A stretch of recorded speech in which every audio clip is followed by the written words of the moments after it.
Good evening from New York. I'm Chris Hayes. Just days after the husband of Speaker of the House Nancy Pelosi was assaulted in a politically motivated attack, new details are emerging about the assailant from a court filing where prosecutors say he called the attack his, quote, suicide mission.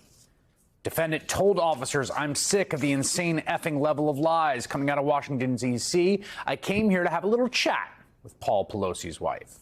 Going on to say, quote, I didn't really want to hurt him, but you know, this was a suicide mission. He also reportedly told Paul Pelosi prior to assaulting him that he was targeting his wife because, quote, she's number 2 in line for the presidency, right? And, quote, we've got to take them all out. And when he was asked if he had other plans, according to prosecutors, quote, he named several targets, including a local professor, several prominent state and federal politicians, and relatives of those state and federal politicians. Relatives of them. What happened to Paul Pelosi on Friday morning was an attack targeting the spouse of the third most powerful Democrat in the country, second in line for the presidency. Nancy Pelosi's husband was brutally beaten by a man who, by his own admission, his own stated goals, wanted to find the speaker, wanted to interrogate her and break her kneecaps and then send her in a wheelchair back to Capitol Hill as a message to other Democrats. And now the head of the Republican Party has finally addressed the attack in public. And the disgraced ex-president's response was precisely as bad as we all knew it would be. It's weird things going on in that household in the last couple of weeks. Probably you and I are better not talking about it, but it seems was broken from the inside to the out. And, it wasn't a break-in, it was a breakout. I don't know. You hear the same things I do. Yeah, the 9/11 tape seems to suggest that that he knew the identity of the guy. Yeah. It's a lot of bad stuff. I'm not a fan of Nancy Pelosi, but what's going on there is very sad. Okay, every time that we do this, and this is really the conundrum we all face with this kind of thing, right? To understand how bad it is, we have to play it for you, but then if we play it for you, you have to rebut it. All that's nonsense. Okay, he didn't know the guy. It's fabricated. It's like Sandy Hook was a false flag kind of thing. What Trump is doing here is pushing this untrue right-wing smear that has become very popular. That Paul Pelosi, the 82-year-old victim of a brutal assault with a hammer by a guy who said, I went to the speaker's house to break her legs, an assault that put him in the hospital with a fractured skull, that Paul Pelosi actually knew his assailant was involved with him in some way. That there's some dark story we're not getting. It's a lie. It's a lie. Like 9/11 was an inside job. Sandy Hook was a false flag.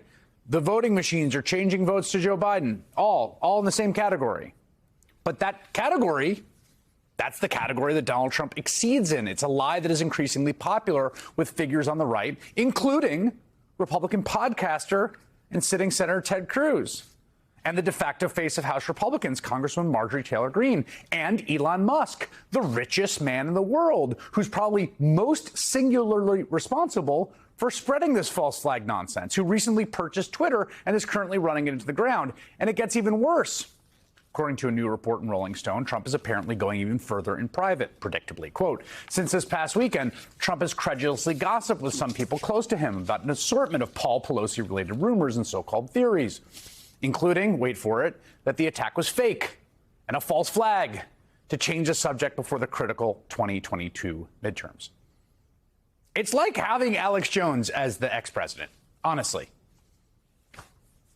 What we are watching in real time is the same pattern we've seen unfold time and time again, where the kind of vestigial old guard of the Republican Party follows its basic political instincts to be somewhat decent in the face of a shocking national event.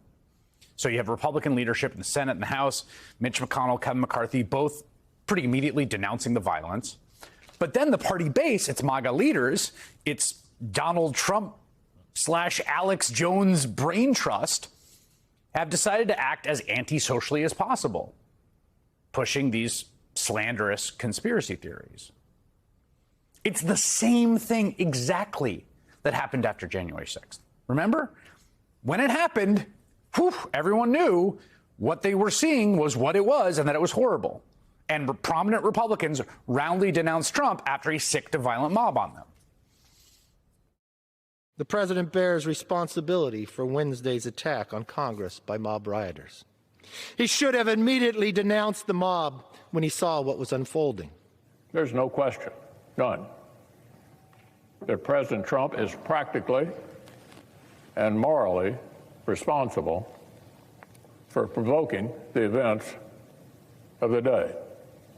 No question about it. From my point of view, he's been a consequential president.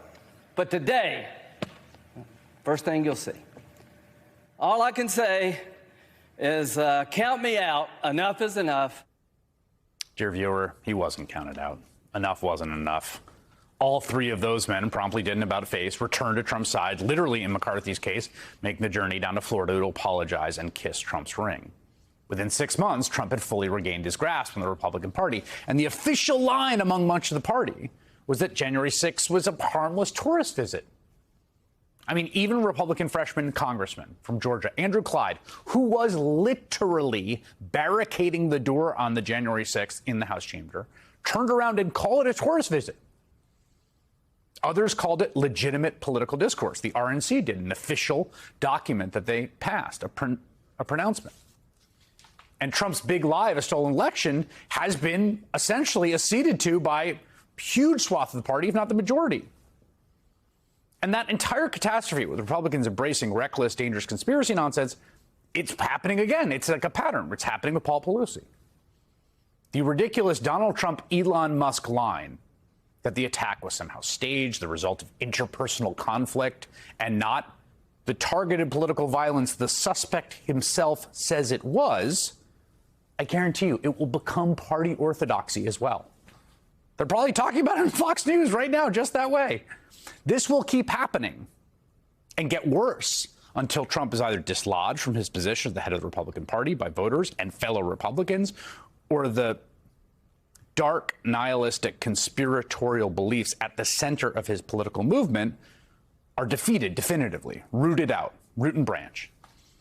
And if Republicans retake Congress 1 week from today, the current Republican Party, with that guy, the guy on the random show talking about, well, you know, you're hearing the same things I have, that Alex Jones style mode of viewing the world will be the governing logic of the party handed the power of the state. They are already promising political retribution against their perceived enemies for the same manufactured conspiracy rationale. There's going to be a joint press conference between Congressman Comer and Congressman Jim Jordan. That's the Oversight Committee and the Judiciary Committee on the status of the Hunter Biden investigation. That is called a shot across the bow, okay? Because the second article of impeachment of Joe Biden, because it's not going to be political, will come through thorough and deep investigations in the laptop from hell. I believe when we take the majorities, and I think we're going to take both the House and the Senate a week from today, when we do that, I think one of the very first priorities needs to be defunding those 87,000 new IRS agents. I think right after that, we need to impeach Alejandro Mayorkas, the Secretary of Homeland Security. Right. Yes. And right after that, we need to impeach Merrick Garland for politicizing and abusing the Department of Justice and the FBI. Next Tuesday, voters will have a choice. And there's a lot of things on voters' mind in this era of what seems like permanent dislocation, permanent disruption. But one of the key choices, if not the key choice, is do they want to hand power over to those people, to the people lying and pushing false flag lies about an 82-year-old man whose skull was fractured by a hammer?